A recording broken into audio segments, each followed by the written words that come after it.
Olá pessoal, essa é a aula 9 sobre a segunda lei de Newton. Vamos lá então, vamos começar com o conceito de massa. Então, o que é massa?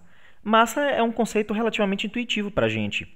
E qual é a ideia dela? Ela é uma propriedade do corpo, ela é uma propriedade do objeto e que especifica a quantidade de inércia que esse objeto possui. Isso é dado em quilo, massa é dada em quilo no sistema internacional. Então, em resumo, quanto maior a massa de um objeto, é mais difícil acelerar ou desacelerar esse objeto, ok? E quanto menor a massa dele, é mais fácil de acelerar. Quanto maior a massa, mais difícil de acelerar. Então, essa é a medida de inércia. A inércia é uma resistência à variação de velocidade, é uma resistência à aceleração, ok? Então, por exemplo, se você tiver uma bola de boliche e uma bola de futebol, qual das duas, se você tenta chutar as duas, aplicando a mesma força, qual é a que vai se mover mais, qual é a que vai acelerar mais e, consequentemente, adquirir uma velocidade maior e um deslocamento maior sobre a ação dessa força que você aplicou? Certamente a bola de futebol, porque ela possui uma massa menor. E o que possui uma massa menor tem uma inércia menor, é mais fácil de ser colocado em movimento, é mais fácil de acelerar, ok? Então essa é a ideia da massa. Vamos lá. Uma vez que a gente já tratou de força, do conceito de força, lá na aula de primeira lei, ou seja, força é o que acelera um objeto, e agora a gente trata de massa, que é a inércia do corpo, agora a gente pode juntar esses dois conceitos e definir a segunda lei. Então, o que diz a segunda lei? A aceleração de um objeto ela é diretamente proporcional à força agindo sobre ele e inversamente proporcional à sua massa. Em resumo, a gente pode matematizar e dizer que o somatório das forças que atuam sobre um corpo é um somatório vetorial. Então, são forças que atuam aqui em todas as direções, nomeadamente as três, que a gente vai trabalhar, é igual a massa vezes a aceleração desse corpo também nas três dimensões. Ok? Em termos de componentes, a gente tem somatório das forças é igual a massa vezes a aceleração em x, y e z. Lembrando que força é dada em Newton. Essa vai ser a unidade do sistema internacional, que é massa, que é quilo, vezes aceleração, que é metros por segundo ao quadrado. Ok? E com essa equação a gente consegue resolver vários problemas aí de dinâmica. Então vamos ver um caso. Um disco de hóquei de massa 0,3 kg desliza em uma superfície de gelo horizontal sem atrito. Então isso aqui é como se fosse uma mesa de gelo, basicamente. Então não tem atrito. As únicas forças que estão atuando são essas duas. F1 fazendo 20 graus aqui com a horizontal e F2 fazendo 60 graus também com a horizontal. Pergunta-se qual é a intensidade e a direção da aceleração desse disco. Bom, tem algumas formas de resolver esse problema. Geralmente, quando tem dois vetores, é possível utilizar a regra de paralelogramo e por aí vai. Mas a gente vai focar em resolução de problemas envolvendo decomposição dessas forças. Por que pelo método de decomposição? Porque se tiver três ou mais, o método do paralelogramo ele já não vai funcionar tão bem, vai ser mais trabalhoso. Então, se vocês relembrarem lá a aula introdutória que a gente teve do curso sobre vetores, tem problemas bem parecidos com esse. Então, relembrem lá na aula introdutória de vetores como é que a gente faz isso, e aqui vai ficar mais fácil de vocês entenderem. Mas, basicamente, o que a gente tem que fazer é o seguinte. Escolhe um vetor, vou pegar F1 aqui. Eu vou ter que decompor ele em x e em y. Então, como é que fica? Quem é o vetor F1? Aqui está dado na notação módulo ângulo. Eu preciso transformar na notação de vetores unitários.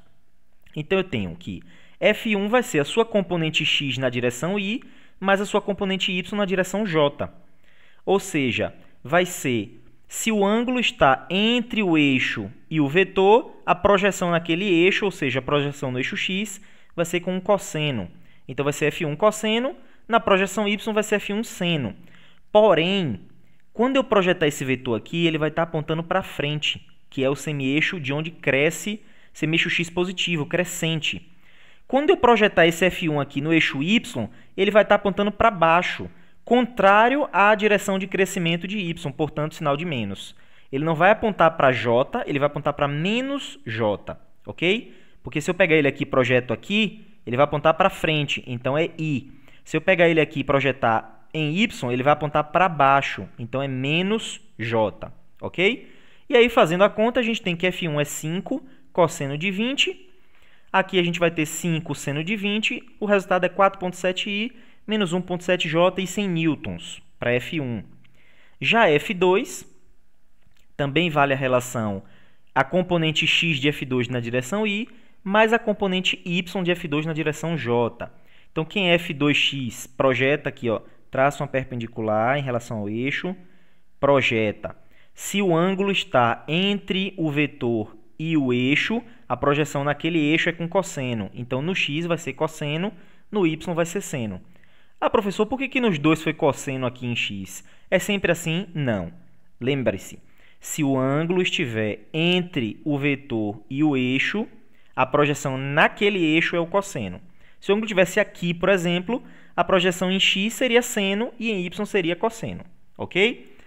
Nesse caso, ambos são positivos, por quê? Porque se eu projetar F2 em x, ele vai apontar para frente. Se eu projetar F2 em y, ele vai apontar para cima. Então, F2 vale 8, cosseno de 60, que vale 8, seno de 60. Resultado, 4i mais 6,9j newtons. Quem é a força resultante? É a soma vetorial das duas forças que atuam. Então, soma o que tem em x com o que tem em x, 8,7. O que tem em y com o que tem em y, é um sinal de menos aqui, portanto, 5,2. Está aqui a nossa força resultante. Acabou o problema? Não. O que eu quero não é a força resultante, é a intensidade e direção da aceleração. Então, eu vou ter que achar a aceleração. Aí, a gente vai usar a segunda lei de Newton, que diz que o somatório das forças que atuam sobre um corpo, ou seja, a força resultante, é igual a massa vezes a aceleração. Ou seja, a aceleração é igual à força resultante dividido pela massa. A aceleração vai ser, aí eu escrevo aqui a componente x da força resultante sobre a massa, componente y sobre a massa, que foi dada no problema. E, por fim, eu consigo aqui o meu vetor aceleração. Tendo o meu vetor aceleração, eu posso calcular a intensidade, que é o módulo.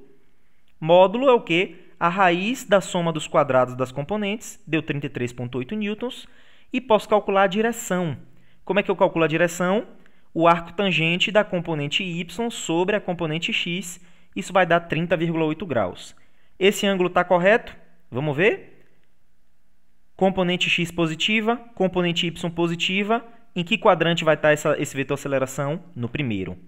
Porque o x é positivo e o y é positivo no primeiro quadrante. O ângulo de 30,8 graus corresponde ao primeiro quadrante? Sim, porque está entre 0 e 90 graus, então a resposta está correta.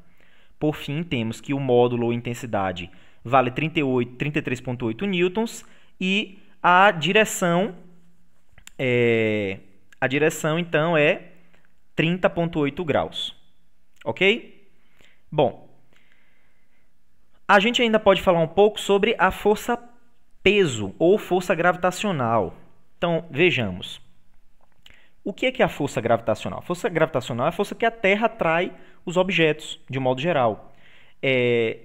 Não necessariamente acontece só entre a Terra e os objetos. Todo corpo que possui massa atrai gravitacionalmente outro corpo. Então, por exemplo, nesse momento que você está assistindo a videoaula, você tem massa e o seu computador tem massa também. Você atrai o seu computador e o seu computador te atrai mutualmente. Ok? Então, isso não acontece só com a Terra. E por que a gente sente muito na Terra, no caso? Porque a Terra tem uma massa muito grande. Então, objetos que têm uma massa muito grande têm uma força de atração gravitacional bem maior do que objetos que têm uma força de uma massa menor. Daí, a gente trabalhar bastante com essa questão da força-peso, que é essa força de atração gravitacional aí, o módulo da força de atração gravitacional da Terra. Ok? Bom, e a Terra... essa Terra, na verdade, ela tem uma aceleração gravitacional, ok? Essa aceleração gravitacional, ela é uniforme na Terra. A gente usa esse 9,8 ou aproxima para 10, mas isso é igual na Terra toda? Não, de jeito nenhum. Essa aceleração gravitacional, G, que a gente chama de G, ela vai depender de onde você se encontra na Terra, portanto, latitude e longitude.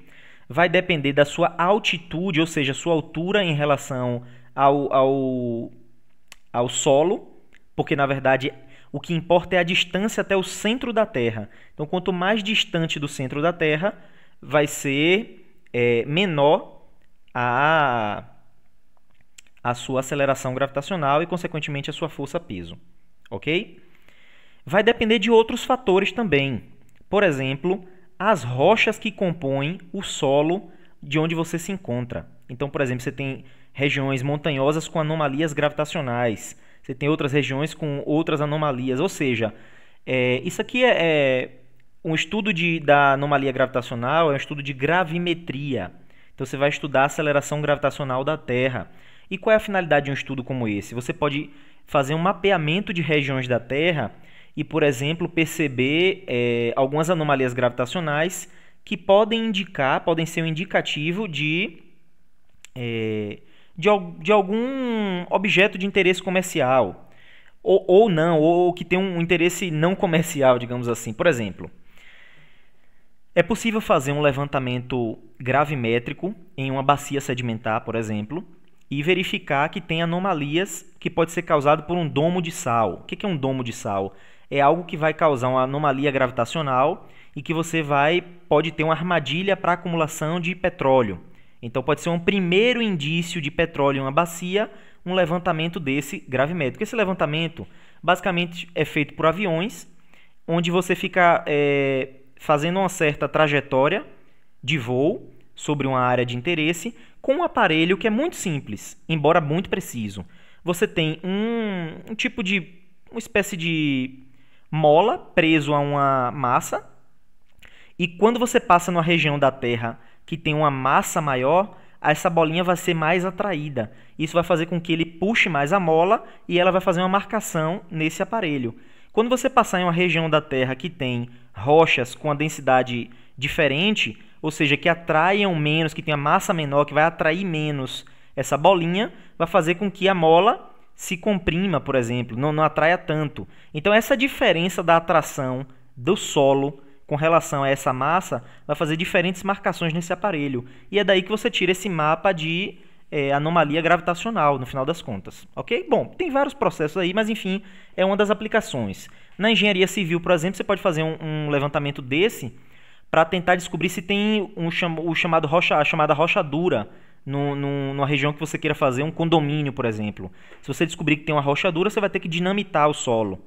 Então, nesse caso, o preço da construção vai ser muito mais caro, pode inviabilizar, por exemplo, a construção. Então, uma das aplicações aí desse estudo de variação da aceleração gravitacional, para que vocês entendam que, na verdade, isso não é constante. Ok? Mas e de onde veio esse 9,8 no final das contas que a gente trabalha? Bom, faz o seguinte, usa a segunda lei. Somatória das forças em massa vezes aceleração. Aqui eu vou considerar sem ser vetorial, porque a força e a aceleração vai estar na mesma direção aqui, eu vou considerar como escalar. Tudo bem? Então, supondo que a única força que atue sobre um corpo seja a força gravitacional, seja essa força de atração, desprezando aí resistência do ar e outras forças, força de atração gravitacional é igual a massa vezes aceleração. A força de atração gravitacional ela tem uma forma, que é essa daqui, ó, Gmm sobre r ao quadrado. Isso vale em qualquer lugar do universo, é uma lei universal. Então ela não vale só para a Terra, ela vale para qualquer lugar. Então a Lua é atraída pelo Sol. Qual é a força de atração gravitacional do Sol sobre a Lua? É essa força de atração, que depende de G, que é a constante de gravitação universal, da massa do primeiro objeto, da massa do segundo objeto, dividido pelo quadrado da distância entre eles, ou dos centros de massa dele. Ok? Isso é igual a massa vezes aceleração. Bom, se um corpo está sob a atração gravitacional da Terra, você, por exemplo, está sob a atração gravitacional da Terra. Então, temos aqui G, constante de gravitação universal, M é a massa da Terra, Mzinho é a sua massa, R ao quadrado é a sua distância até o centro da Terra, isso é igual a sua massa vezes a aceleração, porque eu estou estudando o que está acontecendo com você. Cancela a massa sua, então você vai ver que a aceleração que a Terra impõe sobre você depende exclusivamente da constante de gravitação universal, da massa da Terra e do quadrado do raio da Terra. Quando a gente usa esses dados, que são os dados aí da constante de gravitação universal, massa e raio da Terra, a gente obtém, façam essa conta, a aceleração 9,8 metros por segundo ao quadrado. E é essa aceleração que a gente chama de G, aceleração gravitacional. Então, qualquer corpo que esteja exclusivamente caindo sob a ação da força gravitacional, queda livre, por exemplo, vai cair com aceleração g, 9,8 metros por segundo ao quadrado, independente da sua massa. Portanto, a queda dos corpos não depende da massa do corpo. A queda livre, no caso, sem resistência do ar. Vai depender exclusivamente aqui das características da Terra. Ele vai cair com aceleração de 9,8 metros por segundo ao quadrado. Vai depender das características da Terra e da distância sua até a Terra. Como é aproximadamente constante, essa distância varia muito pouco comparado com o raio da Terra, né? 6.370 km, então se você tiver até uma certa altura, isso é insignificante com relação ao raio da Terra, você vai ter aí G aproximadamente constante de 9,8 metros por segundo ao quadrado. Ok? Então é isso, pessoal, que a gente tinha para trabalhar sobre a segunda lei. Na próxima aula a gente trata a terceira lei de Newton. Ok? Até lá!